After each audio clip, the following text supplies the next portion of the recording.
crescendo, a equipe foi crescendo, eles juntaram dinheiro, cada um vendeu um bem seu, teve gente vendendo carro próprio e eles compraram um sítio na cidade de Arujá, que fica ali perto de Guarulhos, que é hoje a sede da Missão Jovens da Verdade, muito bonita, já tem mais de 40 anos de existência, onde também possui uma faculdade teológica para jovens, onde são formados pastores e missionários ali naquele local. E a Missão Jovens da Verdade hoje trabalha com crianças, adolescentes, jovens, tem acampamentos na área de música, artes e várias outras áreas. E nós vamos ver um vídeo, é uma edição lá da Missão Jovens da Verdade, então tem vários acampamentos, vai mostrar um pouquinho para vocês como é essa missão.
Vocês podem obter outras informações através desse site, jovensdaverdade.com.br. Tem a faculdade, tem alguns cursos online na área de liderança e na área de missões. assim, cursos rápidos, até de 1 mês, de 2 meses, e que são bem fáceis e simples de você atingir a sua meta de alcançar esse curso lá. A gente está implantando aqui no Rio. No ano que vem, Paulo, não sei se o Paulo está aí.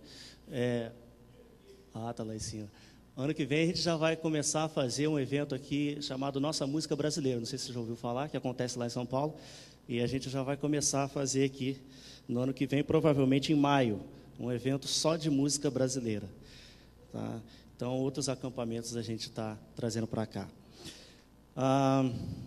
Eu vi que vocês estão enfatizando a família.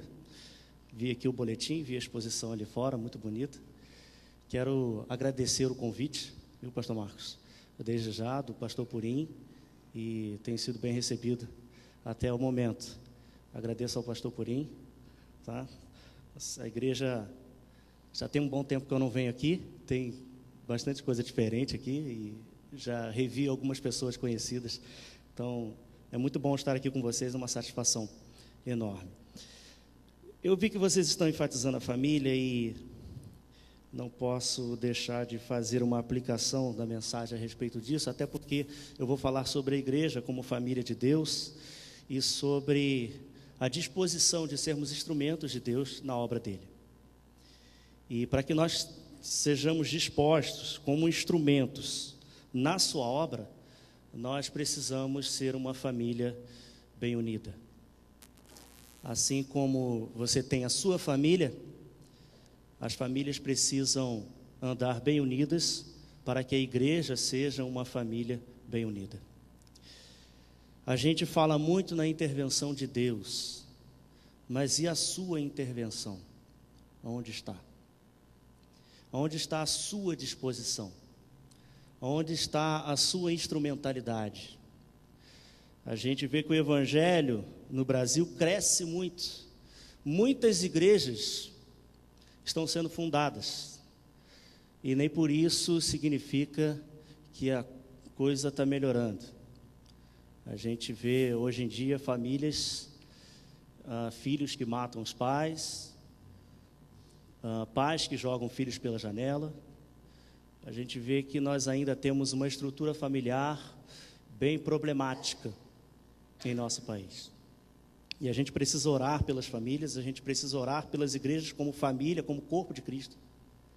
A gente precisa entender que ir à igreja é diferente de ser igreja. A gente precisa entender que fazer igreja é diferente de ser igreja. A gente só pode fazer a igreja quando a gente é igreja. Senão é apenas um cacoete do evangelho. Senão a gente apenas está inventando moda. A gente precisa ser a igreja antes para poder fazer a igreja. Todas as coisas que nós fazemos na igreja são coisas que fazemos como igreja. E eu queria mostrar um vídeo para vocês. Esse vídeo foi produzido por uma igreja norte-americana na cidade de Chicago. A cidade de Chicago é a terceira cidade mais rica do mundo. E as igrejas nessas comunidades são bem homogêneas, né? Uma condição social única. E eles pararam para observar as necessidades e dificuldades que eles enfrentavam em relação a isso.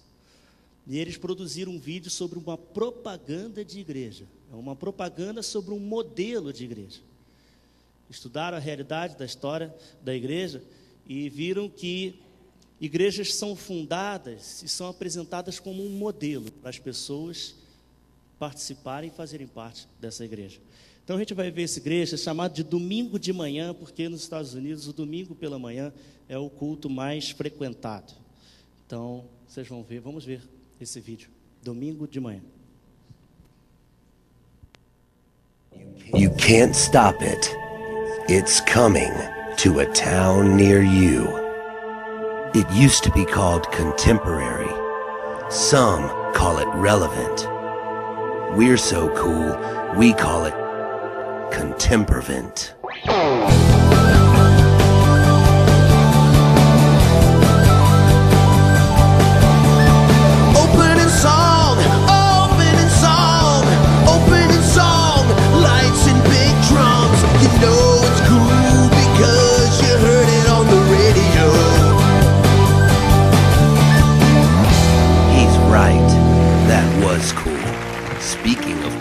young hip guy welcoming all with graphic tee and cool glasses. I welcome everybody with arms wide open, revealing my tattoo so you know I have a past. Quirky transition to band, and invite everyone to stand. Let's do it. This is the song that everyone knows. It's the song that everyone knows.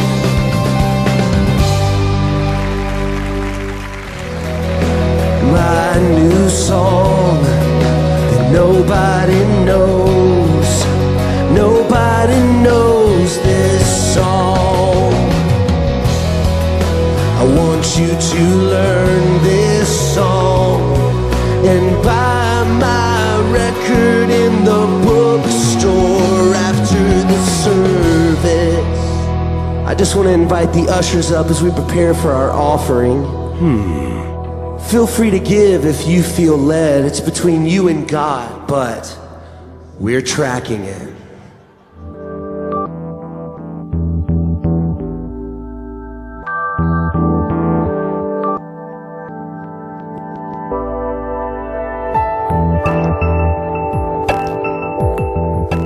One man has all the answers. I have all the answers. Showing a picture of a puppy and or a baby from an impoverished third world nation. Speaking softly to draw you in. And then emphatically driving home my point. Long pause. Whispering. Repetition. Still pausing. Pained expression. Long prayer so that the worship leader can get back on stage. This is the closing song. Strings that'll make you cry. Coming soon to your town. A new kind of church. You will be lifted high and challenged to grow. We call that Growtivation. You call this Sunday morning. Vamos ler o texto, Mateus capítulo 5, a partir do verso 1 até o verso 16.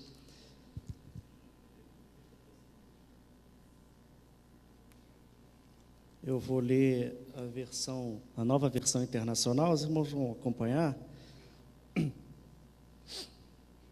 Diz assim: Vendo as multidões, Jesus subiu ao monte e se assentou. Seus discípulos aproximaram-se dele, e ele começou a ensiná-los, dizendo: Bem-aventurados os pobres em espírito, pois deles é o reino dos céus. Bem-aventurados os que choram, pois serão consolados. Bem-aventurados os humildes, pois eles receberão a terra por herança. Bem-aventurados os que têm fome e sede de justiça, pois serão satisfeitos. Bem-aventurados os misericordiosos, pois obterão misericórdia. Bem-aventurados os puros de coração, pois verão a Deus. Bem-aventurados os pacificadores, pois serão chamados filhos de Deus. Bem-aventurados os perseguidos por causa da justiça, pois deles é o reino dos céus. Bem-aventurados serão vocês quando por minha causa os insultarem, perseguirem e levantarem todo tipo de calúnia contra vocês. Alegrem-se e regozijem-se, porque grande é a recompensa de vocês nos céus, pois da mesma forma perseguiram os profetas que viveram antes de vocês. Vocês são o sal da terra, mas se o sal perder o seu sabor, como restaurá-lo? Não servirá para nada, exceto para ser jogado fora e pisado pelos homens. Vocês são a luz do mundo. Não se pode esconder uma cidade construída sobre um monte. E também ninguém acende uma candeia e a coloca debaixo de uma vasilha. Pelo contrário, coloca no lugar apropriado e assim ilumina a todos os que estão na casa. Verso 16 diz: Assim brilhe a luz de vocês diante dos homens, para que vejam as suas boas obras e glorifiquem ao Pai de vocês que está nos céus. Amém? Assim brilhe a vossa luz. Quem somos nós como igreja? Quem somos nós como família do corpo de Cristo? Quem somos nós? Quem sois vós? Essa é a proposta que Cristo nos dá para seguirmos aqueles que querem seguir após Ele. Vós sois o sal da terra, vós sois a luz do mundo.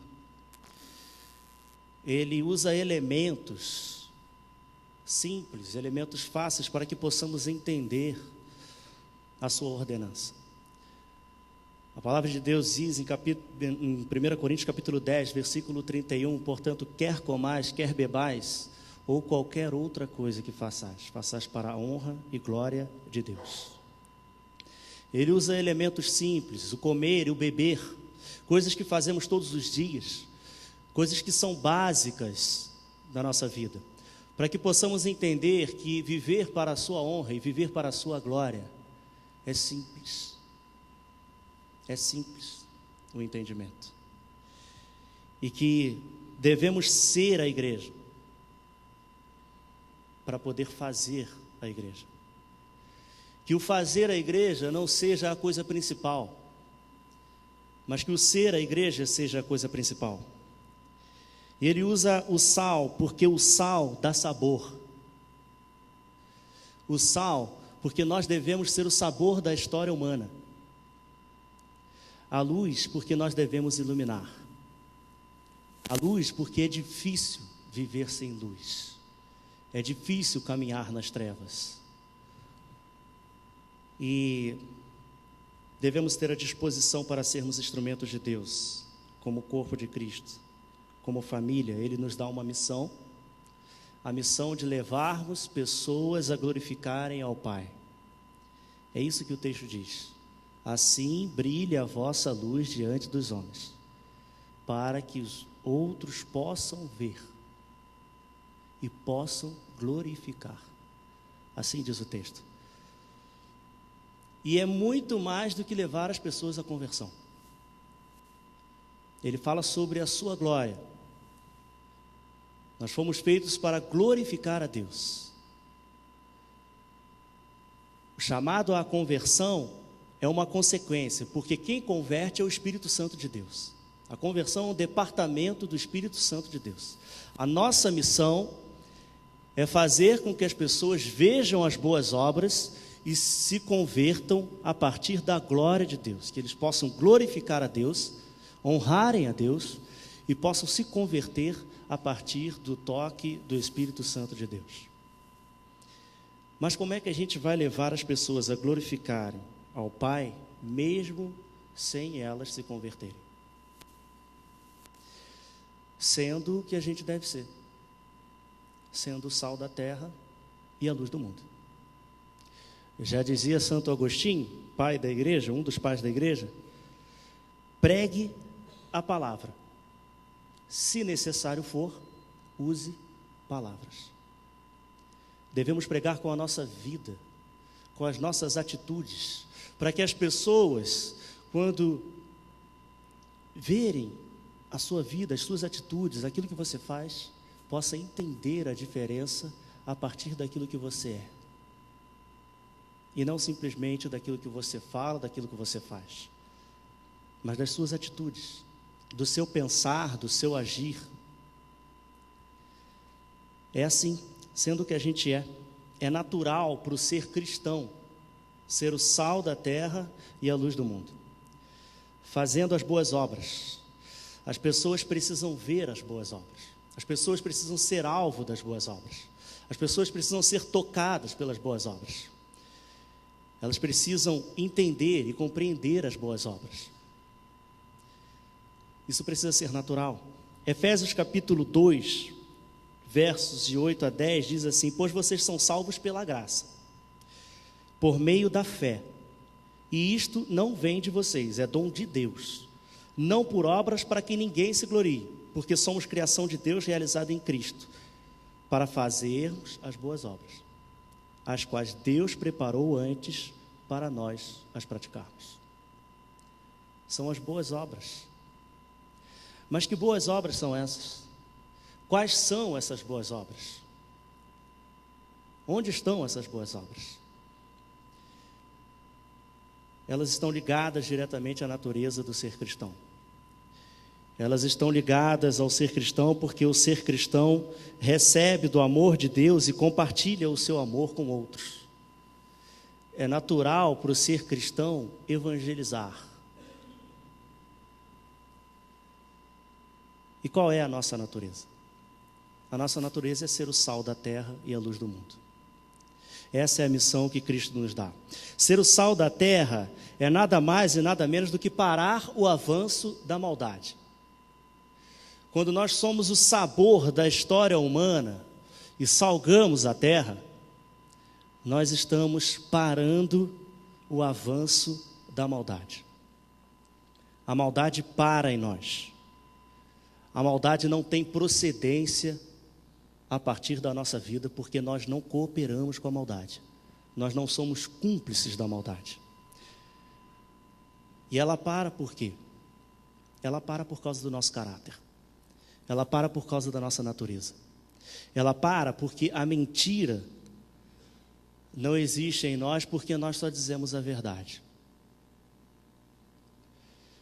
A corrupção para em nós porque nós fazemos aquilo que é honesto. E qualquer tipo de maldade para em nós porque nós temos como fruto natural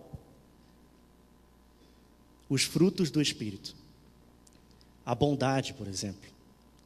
Porque em nós habita o amor, em nós habita a paz, em nós habita a mansidão, benignidade, domínio próprio. São os frutos do Espírito. A maldade para em nós porque não há qualquer maneira de cooperação com a maldade, porque eu sou um cristão e a minha natureza é uma natureza diferente. Mas nós não somos só o sal da terra. Ele nos convida a ser também a luz do mundo. E quando a gente acende uma vela, quando falta luz na nossa casa, a gente acende uma vela e quando a gente vai andando, a luz se dissipa no meio das trevas. As trevas se afastam de nós. E quando a gente é a luz do mundo, a gente não só para a maldade, como a gente faz a maldade retroceder. Ela retrocede. Ela não só para, como ela se afasta de nós. E quando nós estamos plenos do Espírito Santo de Deus, quando os frutos do Espírito habitam em nós, a maldade se afasta de nós. E é aí que entram as boas obras. É aqui que a gente consegue ver as boas obras. O texto diz assim: assim brilha a vossa luz diante dos homens, para que vejam as vossas boas obras. Quando a nossa luz brilha, o reflexo de Cristo está em nós e as pessoas podem ver as boas obras, elas podem ver a glória de Cristo. A luz consiste nas boas obras que a gente pratica, e elas são inerentes. Nós somos filhos e filhas de Deus, e que são inerentes às boas obras cristãs. E quais são essas boas obras? Nós acabamos de ler, são as bem-aventuranças. Essas são as boas obras. São como vocês choram por aqueles que estão desesperados, e porque choram pelos que estão desesperados, vocês os abrigam. É por isso que nós cristãos abrigamos aqueles que estão desesperados, porque nós choramos por eles. São como vocês repartem com todos graças à vossa mansidão. E porque a gente reparte porque nós somos mansos de coração. E porque nós repartimos por causa da nossa mansidão, nós também pregamos a justiça. E é porque a gente prega a justiça que a gente interfere na realidade. Porque a justiça interfere na realidade. E a nossa justiça é a justiça de Deus. E porque a gente prega a justiça de Deus e interfere na realidade, a gente aumenta o padrão de ética e o padrão de justiça aonde quer que a gente esteja. Aonde quer que nós estejamos. E porque nós pregamos a justiça e a gente aumenta o padrão de ética na sociedade, onde quer que a gente esteja, a misericórdia de Deus também está conosco. E porque nós somos misericordiosos, nós impedimos que a luta pela justiça se transforme em uma revolução vingativa. Porque nós somos cristãos, nós não fazemos revolução vingativa. Porque a gente faz parte da justiça de Deus. Nós não fazemos justiça com as próprias mãos. É Deus quem luta por nós. É Ele quem habita em nós. É Ele quem nos conforta. É Ele quem manda o seu exército. A justiça não é com as próprias mãos. E porque a gente luta pela justiça sem revolução vingativa, e porque somos misericordiosos, nós não somos arrogantes. Porque nós somos limpos e puros de coração. E porque a gente é limpo e puro de coração, a gente tem esperança naquilo que Deus pode fazer. E a gente tem esperança por quê? A gente tem esperança porque é Deus quem está agindo. A gente tem esperança porque Deus é o Criador das nossas vidas. A gente tem esperança, não é só porque a gente vem à igreja. A gente tem esperança porque a gente crê nele. A gente tem esperança porque ele é o Senhor da história, porque ele é soberano sobre todas as coisas. Ele é a maior supremacia que existe. É por isso que a gente tem esperança. É por isso que a gente tem esperança na paz. E que a gente não depende de uma passeata pela paz. E a gente confiar que a paz vai vir por causa de uma passeata nas ruas. Mas porque a paz habita em nós. Porque a gente vê a violência na televisão e a gente não concorda com a violência que a gente vê na televisão. Porém, muitas vezes a gente concorda com a violência que a gente vive dentro das nossas casas. E porque a paz habita em nós, nós não colaboramos com a violência. Mas a violência que a gente vê na televisão é a macroviolência. É uma violência quando já chegou no seu auge. Quando a gente vê aqueles casos de João Hélio, não é verdade? Aqueles casos onde os pais jogam a filha pela janela. Isso é a macroviolência. Mas e a microviolência? Quando você insulta alguém. Quando você fala mal de alguém, até da própria igreja. Essa é a microviolência. E a gente chega na macroviolência passando pela microviolência. Mas a gente tem esperança na paz. E a gente não vai ser traído pelo desejo da paz. A gente não vai ser traído pelo desejo da paz, porque a paz produz a justiça e nós vivemos pela justiça de Deus. O nosso padrão de justiça é Deus. E é por isso que a gente é o sal da terra e a luz do mundo. Porque a gente muda a sociedade com as boas obras. E a gente enfrenta os problemas, ainda que muito difíceis. E a gente sabe que eles vão aumentar a cada ano que vai se passar. Porque é bíblico e nós sabemos que falsas profecias virão, porque falsos profetas virão. E cada vez mais teremos mais dificuldades. Mas porque nós vivemos pela justiça de Deus, porque nós somos o sal da terra e porque nós somos a luz do mundo, nós enfrentamos os problemas, nós não deixamos de enfrentar os problemas, porque nós somos pacificadores.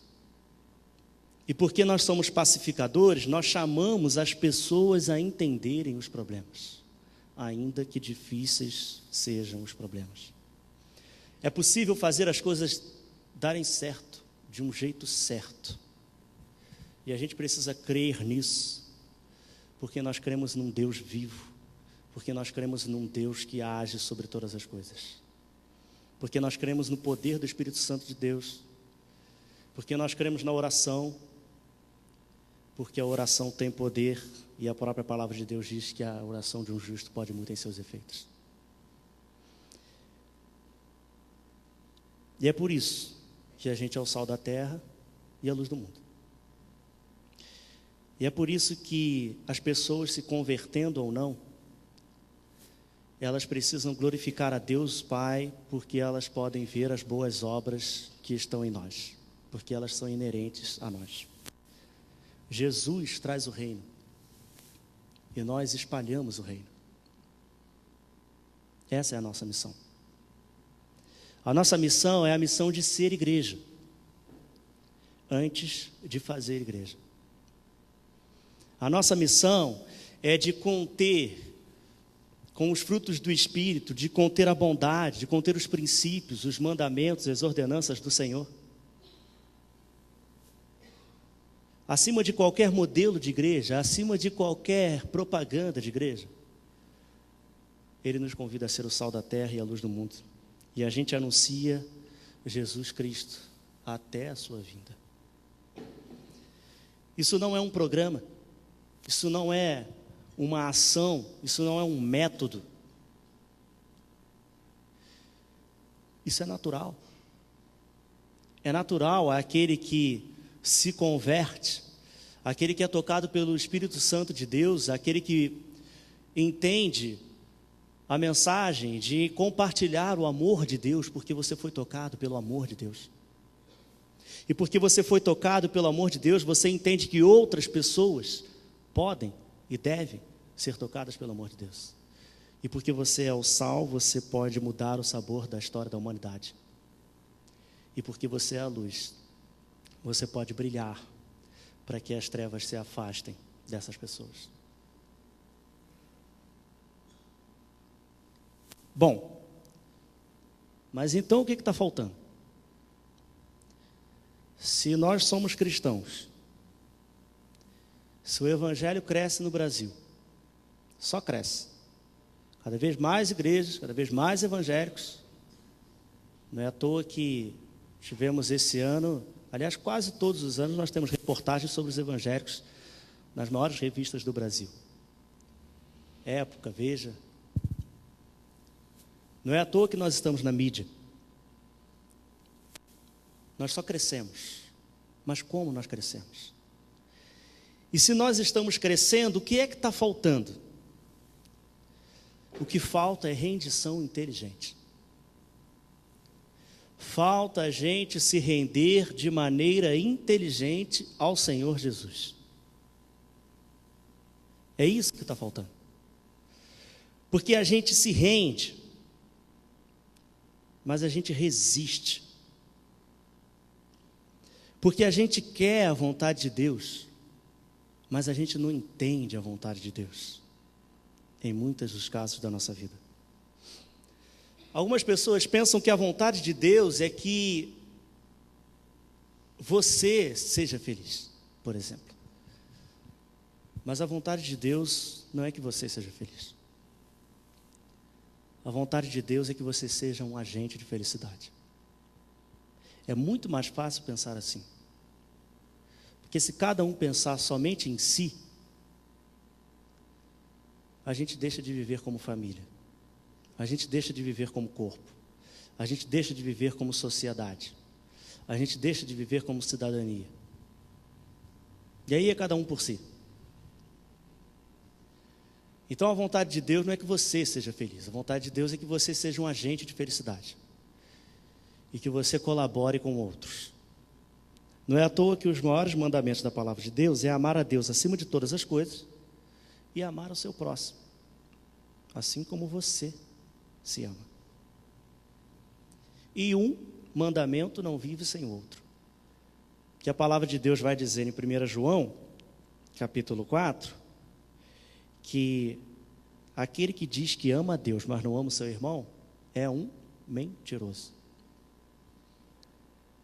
Então, um mandamento não pode existir sem o outro.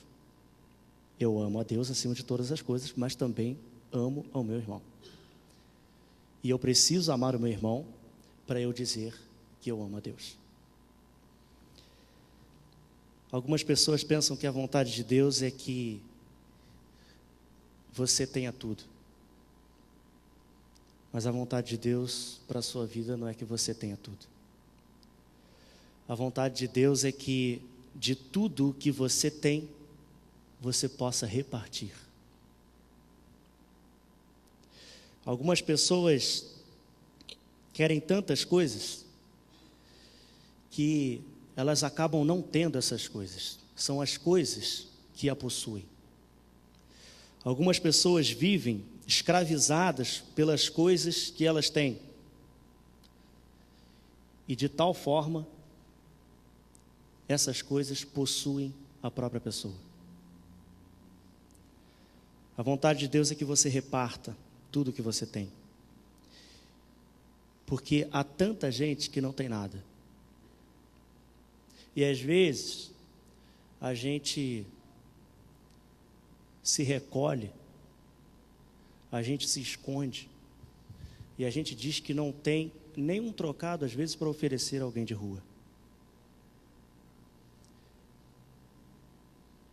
Quando, na verdade, muitas vezes isso nem vai te fazer falta. Por mais que você pense, não, eu não vou dar porque não vai melhorar a vida da pessoa, ou então ela vai usar para qualquer outra coisa. Mas falta para você não vai fazer. Só que, quando Deus começa a mostrar a sua vontade para nós, nós a resistimos. Aliás, está aqui, vontade de Deus é uma das coisas cruciais no Evangelho. Na teologia, a vontade de Deus é um ponto crucial para o ser cristão. Vontade de Deus depende de intimidade. Eu só vou conhecer a vontade de alguém quando eu tiver cada vez mais relacionamento com essa pessoa. Eu só vou saber aquilo que meu amigo gosta quando eu verdadeiramente for amigo dele, e quando eu passar mais tempo com ele, e quando eu andar mais com ele. Eu vou saber o que ele gosta de comer, a cor preferida dele, o que ele gosta de fazer, quais são as suas coisas preferidas. Eu só vou entender melhor a vontade de alguém quando eu tenho relacionamento e intimidade com esse alguém.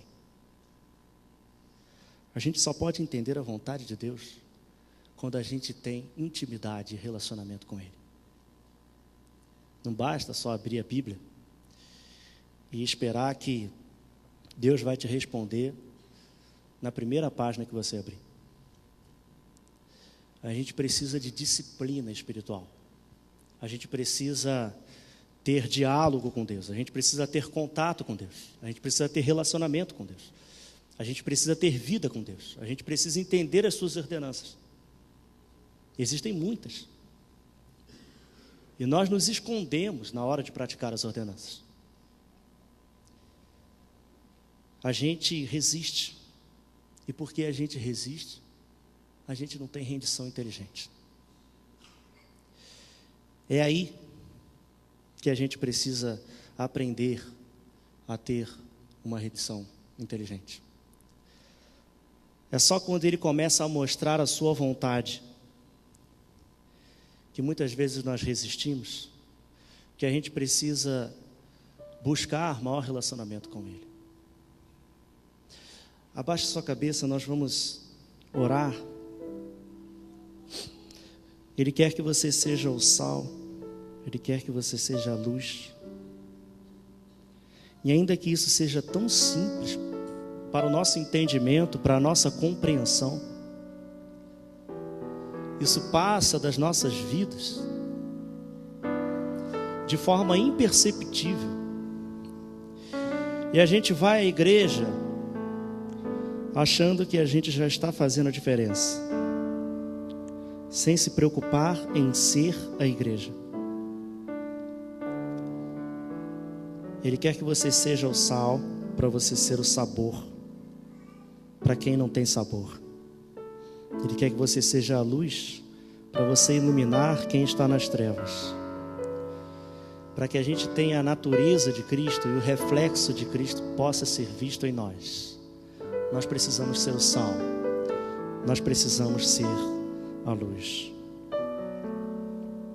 Pai, nós queremos nos render à Tua palavra, à Tua vontade, aos Teus desígnios, à Tua missão, à Tua voz.